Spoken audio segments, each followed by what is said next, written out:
Hola mis amores, buenas tardes, ¿cómo están? Hoy vamos a empezar a ver un tema que vamos a ver en tres partes. Hoy vamos a ver como la introducción de la reproducción de las plantas.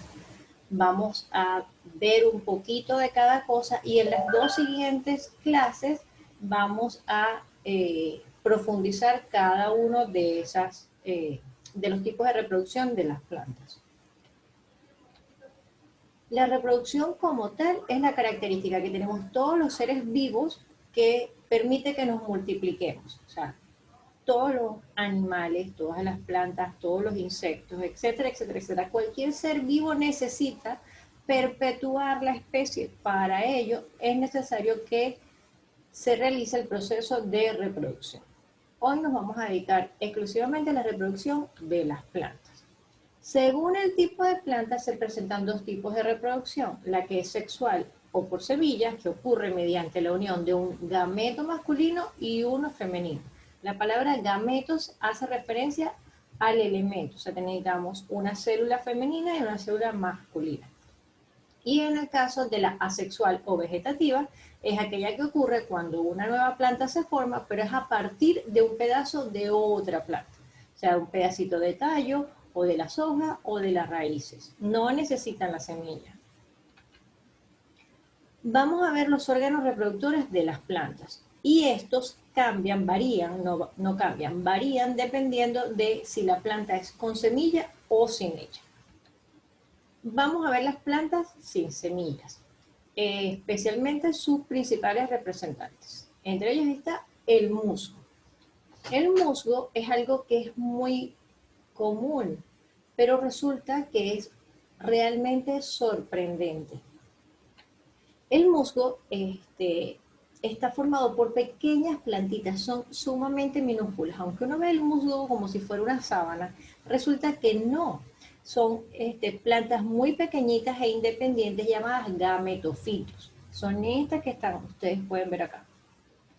Hay gametofitos femeninos y gametofitos masculinos que están en los extremos, llamados anteridio y arquegonio, que es donde contienen las células reproductoras. Fíjense, unos datos importantes del musgo. Resulta que los musgos son antiquísimos, al igual que los helechos, que ya los vamos a ver, son antiquísimos. Resulta que fueron casi que de las primeras especies que lograron salir del agua. Recuerden que antes que tuviésemos la capa de ozono, los rayos del sol incidían demasiado fuerte en la Tierra y la vida que se desarrolló fue debajo del agua. Resulta que el musgo es de las primeras plantas que lograron salir y sobrevivir, y evidentemente a todo su proceso de vida, pues simplemente hasta el sol de hoy tenemos musgo.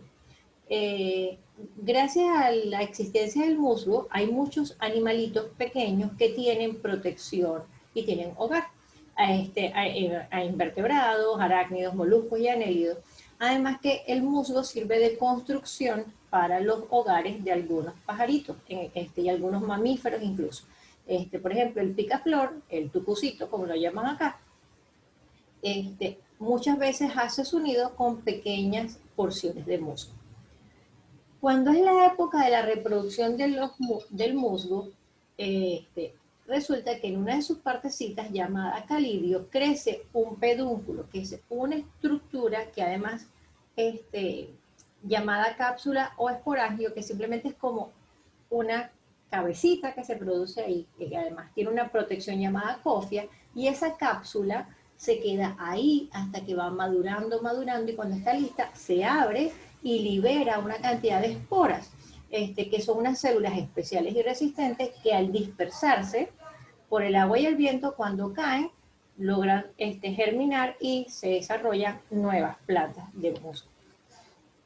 Resulta que arrancar el musgo hace mucho daño al medio ambiente, aunque uno diga, bueno, pero si lo hay por todas partes, resulta que es importantísimo que lo protejamos. El musgo es capaz de retener hasta 20 veces su peso en agua y actúa como regulador hídrico, es decir, que impide la erosión en tiempos de lluvia y libera humedad en tiempos secos. Es como una especie de esponja.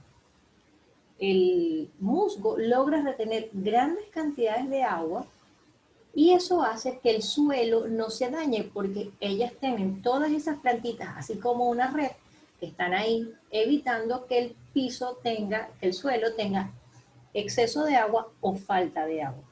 Además que ayuda a germinar las semillas de otras plantas porque le da la temperatura y la cantidad de humedad que necesita para poder desarrollarse la plantita. Protege el suelo de la erosión y cuando se descomponen pasa a formar parte del suelo. Así lo enriquece.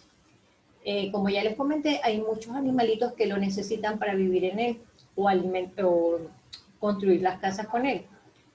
Fíjense, en Venezuela es muy común que utilicemos musgo para decorar el nacimiento que montamos para Navidad y resulta que eso es un gran problema porque ese musgo tarda 7 años en volver a crecer, o sea, a tener ese volumen que nosotros compramos para que después que pase Navidad lo botemos. Así que es importante que de repente evitemos comprarlo para decorar en nuestra casa y utilicemos otro material que no sea tan valioso para la naturaleza. Los helechos son otro tipo de plantas que no se reproducen por semilla, sino a través de una estructura que se llama prótalo, que tiene los arquegonios y los anteridios. Arquegonios y anteridios, con sus respectivos gametos. Pero esas palabras no son nada comunes. Entonces, antes de continuar, vamos a ver lo que es un arquegonio y lo que es un anteridio. El arquegonio es el órgano reproductor femenino de las algas, hongos y otras plantas como los musgos y los helechos. Y el anteridio es el masculino, igual de estas mismas especies. Entonces, arquegonio femenino, anteridio masculino.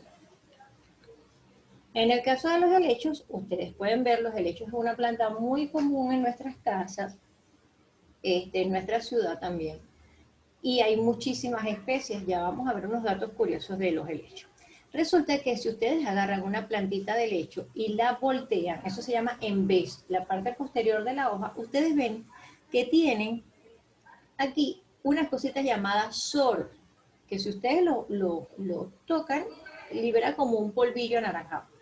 Esos soros contienen adentro los esporangios y de ahí se liberan las esporas.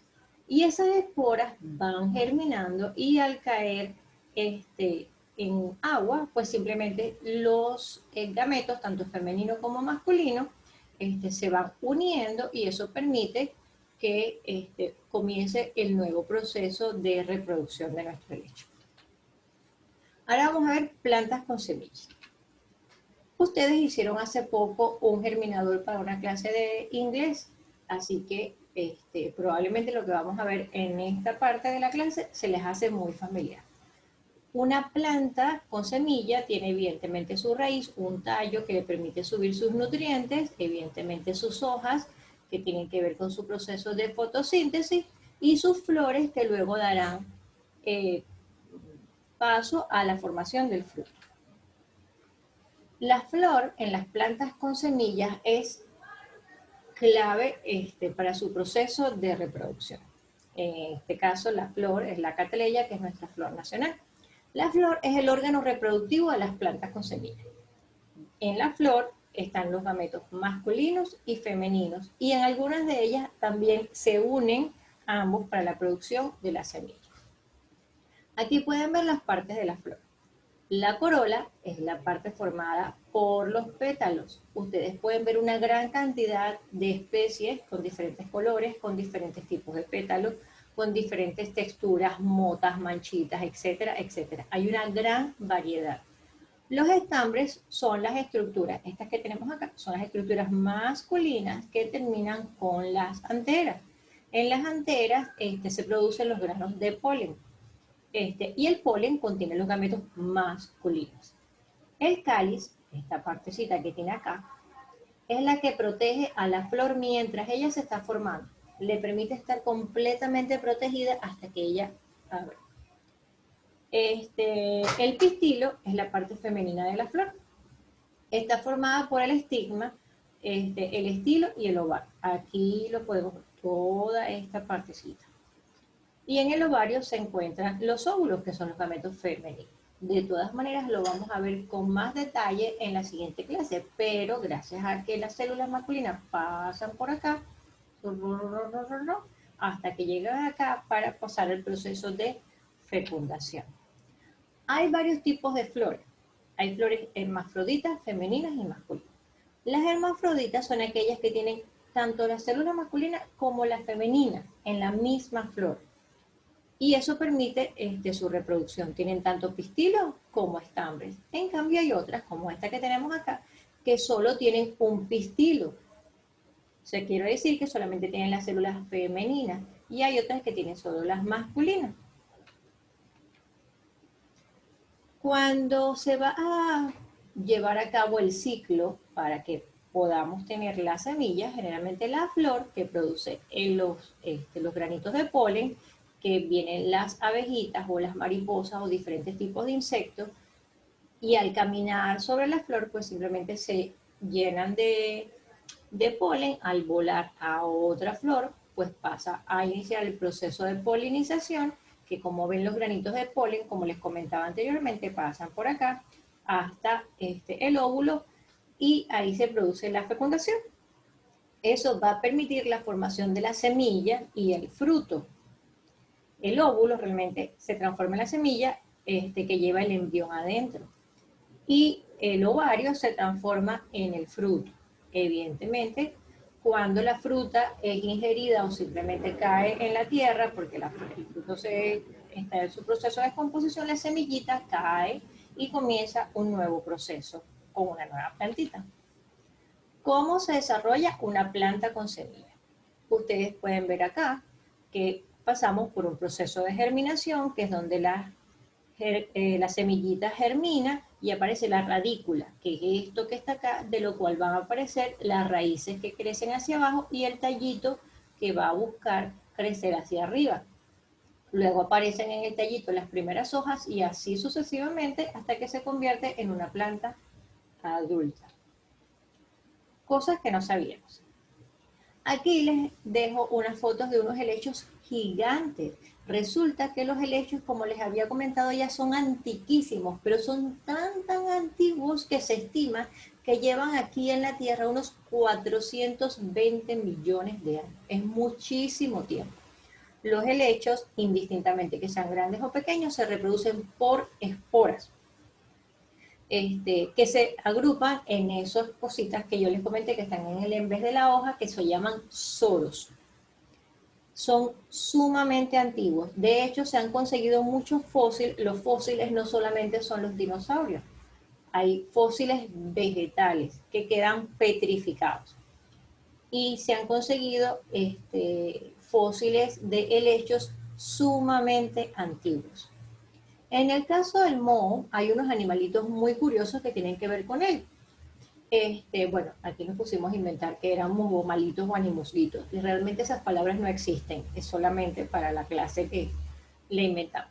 Esta ranita que está acá es propia de Vietnam y se llama la ranita musgo justamente porque ha desarrollado sus características físicas para camuflajearse en el musgo y evitar que los depredadores la ataquen.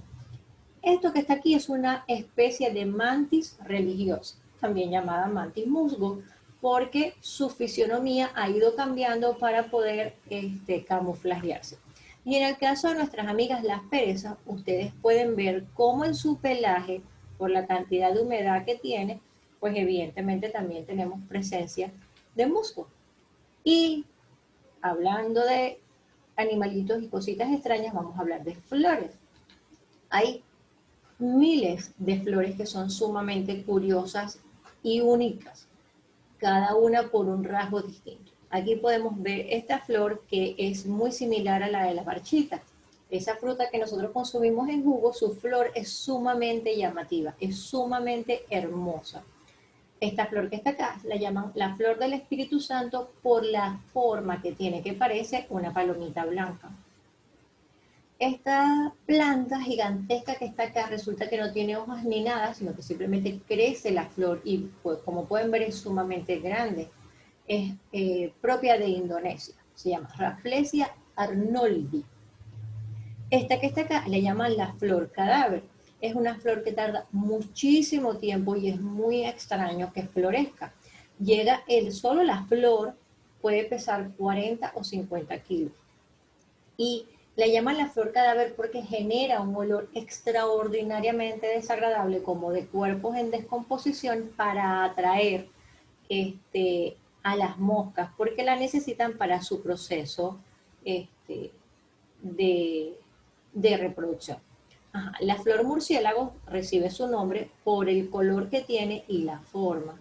Y esta, que es bastante conocida por ustedes porque las ponen muchos en películas y en comiquitas, es la Venus atrapa mosca. Y generalmente se alimenta, como su nombre lo dice, de moscas. Ella atrae los insectos y en el momento que entran aquí, porque simplemente aquí hay un líquido que les llama mucho la atención, cuando ellas llegan acá, la plantita se cierra y se alimentan de la mosca. Bueno chicos, aquí les dejo dos videos sobre la reproducción de las plantas para complementar lo que ya hemos visto y lo continuamos la semana próxima. Espero que les haya gustado la clase, que hayan entendido todo y nos vemos la semana que viene. Los quiero mucho.